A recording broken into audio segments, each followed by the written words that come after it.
ধ্বংসপ্রাপ্ত স্বর্ণ ব্রিটিশ ভারতের অন্ধকার ইতিহাস আমাদের আজকের এই বিশেষ বিশ্লেষণে সবাইকে স্বাগত।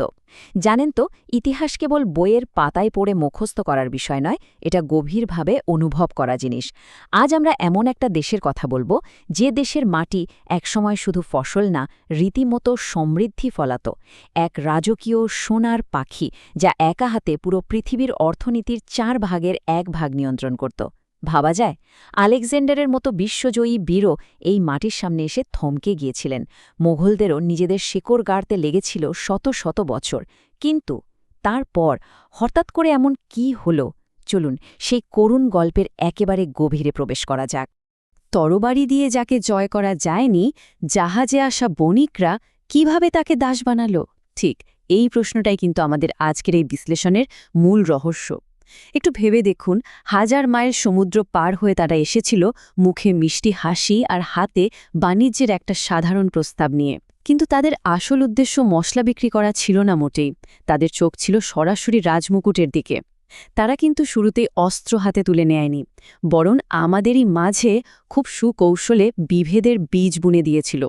কিভাবে শুধু কর্পোরেট লোভ আর চরম বিশ্বাসঘাতকতার কারণে এত বিশাল আর সমৃদ্ধ একটা সাম্রাজ্য ভেতর থেকে একেবারে ধসে পড়ল, চলুন এবার সেই শুরুর গল্পটা শোনা যাক। পলাশীর বিশ্বাসঘাতকতা, পতনের শুরু। তারিখটা ছিল 23শে জুন 1757 সাল। জায়গাটা হল পলাশীর প্রান্তর। বাংলার নবাব সিরাজউদ্দৌলা তার বিশাল সৈন্যবাহিনী নিয়ে বুক ফুলিয়ে দাঁড়িয়েছেন। আর ঠিক উল্টো দিকে রবার্ট ক্লাইভের ইস্ট ইন্ডিয়া কোম্পানির হাতে গোনা মুষ্টিমেয় কিছু সৈন্য। কিন্তু চমকে ওঠার মতো বিষয় কি জানেন? এটা আসলে কোনো যুদ্ধই ছিল না। রবার্ট ক্লাইভ অত্যন্ত ধূর্ততার সাথে আগেই নবাবের সেনাপতি মীর জাফরের কানে ক্ষমতার লোভ ঢুকিয়ে দিয়েছিলেন। একটা মাত্র প্রতিশ্রুতি, নবাবকে সরালেই বাংলার সিংহাসন হবে মীর জাফরের। ব্যাস, শুধু এই একটা গদ্দারির কারণে নবাবের বিশাল বাহিনী মাঠে একদম মূর্তির মতো দাঁড়িয়ে রইল। যুদ্ধক্ষেত্রে সেদিন কোনো তরবারি ওঠেনি ঠিকই, কিন্তু স্বাধীনতার ওপর প্রথম আর সবচেয়ে ভয়ঙ্কর আঘাতটা ঠিকই হানা হয়ে গিয়েছিল। এরপর আসে দিওয়ানি অধিকার, 1765 সাল। সহজ কথায়, ইস্ট ইন্ডিয়া কোম্পানিকে সরকার হিসেবে কাজ করার এবং বাংলা, বিহার ও উড়িষ্যার কোটি কোটি মানুষের কাছ থেকে কর আদায়ের আইনি ক্ষমতা দিয়ে দেওয়া হয়। পলাশীর পর আসল লুটপাটটা কিন্তু শুরু হয় ঠিক এখান থেকেই। একজন ইতিহাসবিদের চোখে যদি দেখেন, এটা ছিল ভয়াবহ রকমের একটা পালাবদল। মানে রাতারাতি একটা নিছক বাণিজ্যিক কোম্পানি রীতিমতো সরকারে পরিণত হল। কিন্তু এই সরকার তো আর জনগণের মঙ্গলের জন্য তৈরি হয়নি। তাদের হাতে চলে এলো কোটি কোটি সাধারণ কৃষকের কাছ থেকে লাগান বা কর আদায়ের একচেটিয়া পাওয়ার। আর এর থেকেই জন্ম নিল এমন এক নির্মম শাসনযন্ত্র, যার একমাত্র টার্গেট ছিল শুধুই মুনাফা, যেভাবেই হোক। এই শোষণটা ঠিক কতটা ভয়াবহ ছিল তা তৎকালীন কর ব্যবস্থার দিকে একটু তাকালেই বেশ পরিষ্কার হয়ে যায়। ব্রিটিশরা আসার আগে দেশীয় রাজারা কৃষকদের কাছ থেকে মোটামুটি 10% মতো কর নিতেন, আর বিনিময় তারা প্রজাদের সুরক্ষা দিতেন, খরা বা বন্যার মতো বিপদে রাজভাণ্ডার খুলে ত্রাণ বিতরণ করতেন। আর কোম্পানির কর কত ছিল জানেন? 50%-রও বেশি। হ্যাঁ, অর্ধেকেরও বেশি। আর বিনিময় কোনো সুরক্ষা তো দূর, উল্টো জুটত অমানবিক নির্যাতন। ফসল ভালো হোক বা খরায় পুড়ে ছাই হয়ে যাক, কর আপনাকে দিতেই হবে। আর যারা দিতে পারত না, তাদের কড়া রোদে দাঁড় করিয়ে নির্দয়ভাবে চাবুক মারা হতো। এই একটা তুলনা থেকেই বেশ বোঝা যায় ব্রিটিশদের মধ্যে ন্যূনতম মানবিকতা বলতে আসলে কিছুই ছিল না। 100, এই 100 শুধু একটা সংখ্যা নয়, এটা একটা জাতির দীর্ঘশ্বাসের প্রতীক। একবার চোখ বন্ধ করে কল্পনা করুন, গঙ্গা নদীর বুকে একসাথে ভাসছে এই 100টি বিশাল আকৃতির নৌকা।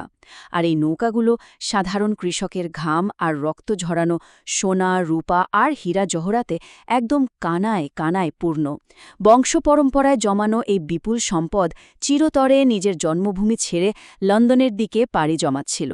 রবার্ট ক্লাইভ যখন মুর্শিদাবাদের কোষাগারে পা রাখেন, তিনি সেখানে এত সম্পদ দেখেছিলেন যা শেষ সময়কার পুরো লন্ডন শহরের মোট সম্পদের চেয়েও অনেক বেশি। আর শুধু ক্লাইভ একা নিজের পকেটে যে পরিমাণ সম্পদ ভরেছিলেন, আজকের দিনের হিসাবে তা কয়েক হাজার কোটি টাকার সমান। ভাবা যায়?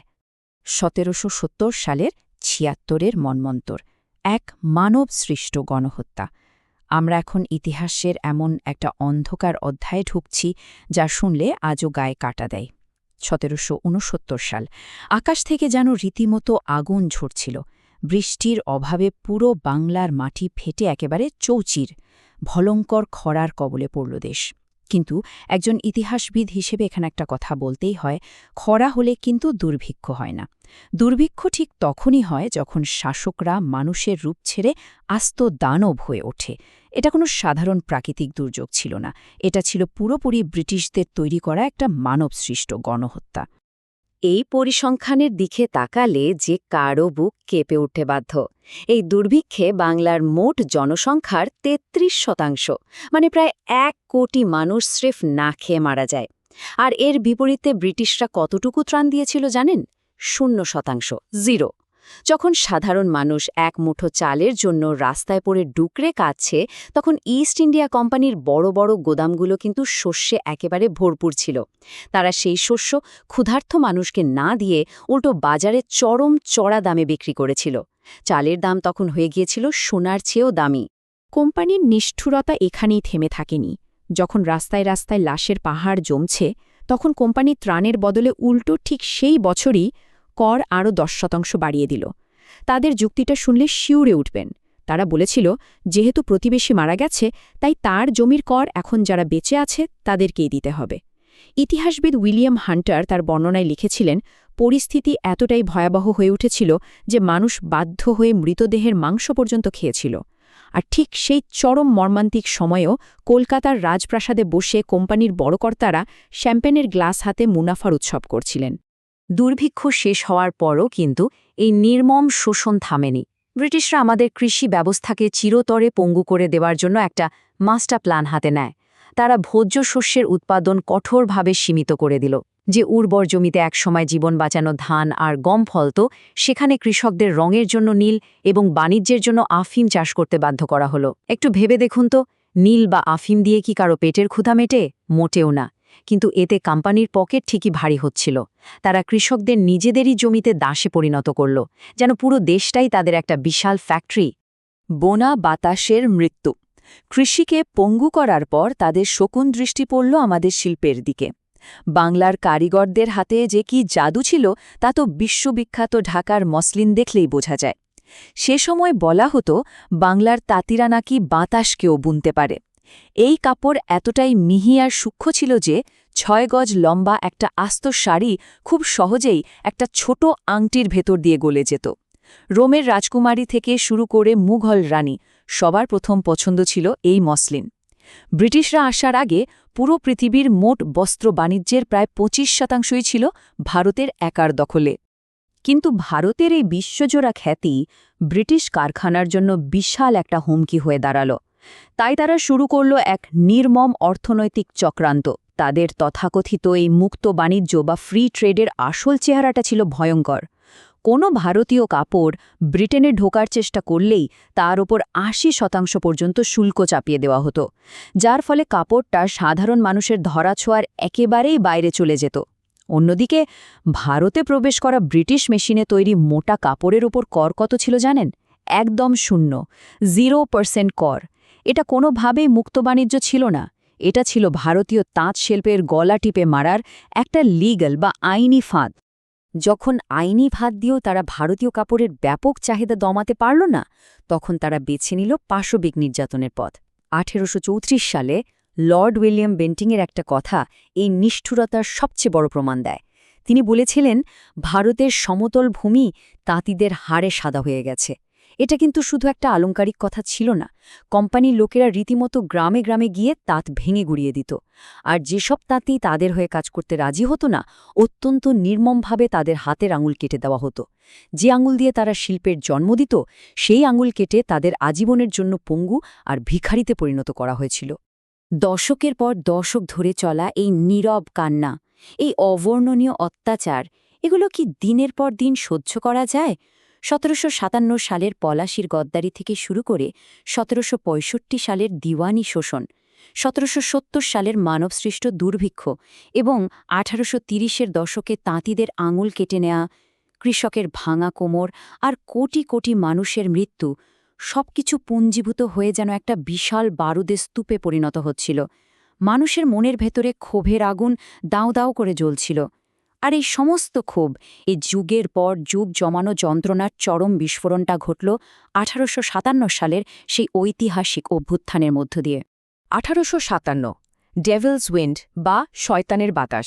সালটা 1857। 10ই মে ব্যারাকপুর থেকে মঙ্গল পাণ্ডের জ্বালানো একটা ছোট্ট স্ফুলিঙ্গ দেখতে দেখতে পুরো দেশে দাবানলের মতো ছড়িয়ে পড়ল। কৃষকরা লাঙল ফেলে হাতে তুলে নিল তলোয়ার, আর সেই আঙুল হারানো পঙ্গু তাঁতিরাও পাথর হাতে রাস্তায় নেমে এলো।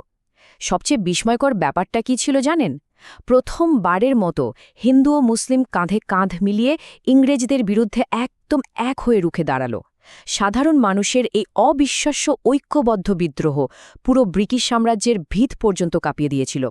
কিন্তু ব্রিটিশরা এই বিদ্রোহের যে জবাবটা সেদিন দিয়েছিল, ইতিহাস তাকে ডেভিলস উইন্ড হিসেবে মনে রেখেছে। তাদের ওপর মহল থেকে নির্দেশ ছিল একটাই, সমস্ত বিদ্রোহীর বিরুদ্ধে কোনো দয়া নয়। বন্দি বিপ্লবীদের ধরে জ্যান্ত কামানের মুখে বেঁধে উড়িয়ে দেওয়া হয়েছিল। গ্র্যান্ড ট্রাঙ্ক রোডের দুধারে মাইলের পর মাইল শুধু মানুষের লাশ ঝুলছিল। ভাবলেই গা শিউড়ে ওঠে। এটা কোনো সাধারণ শাস্তি ছিল না, এটা ছিল এমন এক বিকট আতঙ্ক তৈরি করার অপচেষ্টা যাতে আর কোনোদিন কেউ তাদের বিরুদ্ধে মাথা তুলে দাঁড়ানোর সাহস না পায়। 13ই এপ্রিল 1919 জালিয়ানওয়ালাবাগ হত্যাকাণ্ড। কিন্তু শুধু আতঙ্ক আর ভয় দেখিয়ে কি একটা গোটা জাতিকে চিরকাল দমিয়ে রাখা যায়? বিংশ শতাব্দীর দিকে তাকালে আমরা দেখতে পাই 1919 সালের 13ই এপ্রিল দিনটি ছিল বৈশাখীর উৎসবের দিন। অমৃতসরের জালিয়ানওয়ালা বাগে জমায়েত হয়েছিলেন হাজার হাজার নিরস্ত্র সাধারণ মানুষ, নারী, শিশু এবং বৃদ্ধ। তাদের কারোর হাতে কোনো অস্ত্র ছিল না, কিন্তু ব্রিটিশ অফিসার জেনারেল ডায়ারের নির্দেশে কোনোরকম আগাম সতর্কতা ছাড়াই সেই ঘেরা প্রাঙ্গণে শুরু হলো অবিরাম গুলি। টানা 10 মিনিট ধরে চলল এই নারকীয় হত্যাযজ্ঞ। বাঁচার জন্য নিরুপায় মানুষ সেখানকার কুয়ে ঝাঁপিয়ে পড়েছিল, যা আজও সেই রক্তক্ষয়ী ইতিহাসের নীরব সাক্ষী হয়ে দাঁড়িয়ে আছে। জেনারেল ডায়ারের নিজের কথা থেকেই ব্রিটিশ সাম্রাজ্যের আসল কদর্য রূপটা সবার সামনে পরিষ্কার হয়ে যায়। সে নির্লজ্জভাবে স্বীকার করেছিল যে তার উদ্দেশ্য শুধু ওই বাগানের মানুষগুলোকে মারা ছিল না, সে চেয়েছিল পুরো ভারতের আত্মাকে ভয় পাইয়ে দিতে। এটা ছিল একটা জাতির মানসিকতার ওপর অত্যন্ত সুপরিকল্পিত মনস্তাত্ত্বিক আক্রমণ। তারা ভেবেছিল রক্ত আর লাশের পাহাড় দেখলেই ভারতবর্ষ হয়তো ভয়ে চিরকালের জন্য স্তব্ধ হয়ে যাবে। কিন্তু তারা একটা বিরাট বড় ভুল করেছিল। মাটিতে ঝরা রক্তই যে অবশেষে বিপ্লবের সবচেয়ে শক্তিশালী বীজ হয়ে ওঠে, সেটা তারা বুঝতে পারেনি। ভয় দেখানোর সেই ব্রিটিশ কৌশল পুরোপুরি বুমেরাং হয়ে তাদের দিকেই ফিরে আসে। জালিয়ানওয়ালা বাগের ওই রক্তভেজা মাটি থেকে জন্ম নেয় ভগৎ সিং এবং উধম সিংয়ের মতো এক নতুন প্রজন্মের অকুতভয় বিপ্লবীরা। তারা ব্রিটিশদের চোখে চোখ রেখে বুঝিয়ে দেয় যে ভারতবর্ষ আর কোনোদিন কারোর সামনে মাথা নত করবে না। সেই যে স্বাধীনতার আগুন জ্বলল, তা আর পৃথিবীর কোনো জল দিয়েও নেভানো সম্ভব হয়নি। দীর্ঘ 200 বছরের এই পরাধীনতার আসল অর্থনৈতিক মূল্যটা আসলে কতখানি ছিল, তা এই পরিসংখ্যান দেখলেই একদম পানির মতো স্পষ্ট হয়ে যায়। ব্রিটিশরা আসার আগে বিশ্ব অর্থনীতিতে আমাদের ভারতের অংশ ছিল প্রায় 25%, আর 47 সালের 15ই আগস্ট যখন স্বাধীনতা এলো, তখন সেটা কোথায় নামল জানেন? মাত্র 4%-এরও নিচে। তারা শুধু একটা দেশ ছেড়ে যায়নি, তারা চরম দারিদ্র্যে ভেঙে পড়া, টুকরো টুকরো হয়ে যাওয়া একটা কঙ্কালসার ভূখণ্ড পেছনে ফেলে গিয়েছিল। পরিশেষে একটা প্রশ্নই কিন্তু আমাদের সামনে এসে দাঁড়ায়, তারা আমাদের সমস্ত সম্পদ কেড়ে নিয়েছিল ঠিকই, কিন্তু তারা কি আমাদের আত্মবিশ্বাস কেড়ে নিতে পেরেছিল? উত্তরটা হলো একদমই না। লাখো সাধারণ মানুষের নীরব কান্না, রক্তক্ষয়ী সংগ্রাম আর বুকের তাজা রক্তের বিনিময়ে শেষ পর্যন্ত ছিনিয়ে আনা হয়েছে এই স্বাধীনতা। তারা আমাদের ভাঙতে চেয়েছিল, কিন্তু পারেনি। আজ সেই ধ্বংসপ্রাপ্ত স্বর্ণপাখি আবার নতুন করে দানা মেলেছে। এই ইতিহাস শুধু যে যন্ত্রণার তা কিন্তু নয়, বরং এটা যে কোনো পরিস্থিতি থেকে অদম্য সাহসে ঘুরে দাঁড়ানোর একটা মহাকাব্য। আমাদের আজকের এই বিশ্লেষণটি এখানেই শেষ করছি। তবে যাওয়ার আগে একটা কথা ভেবে দেখবেন, এই অন্ধকার ইতিহাস কি আমাদের বর্তমানকে নতুনভাবে বুঝতে সাহায্য করে? একটু ভেবে দেখবেন।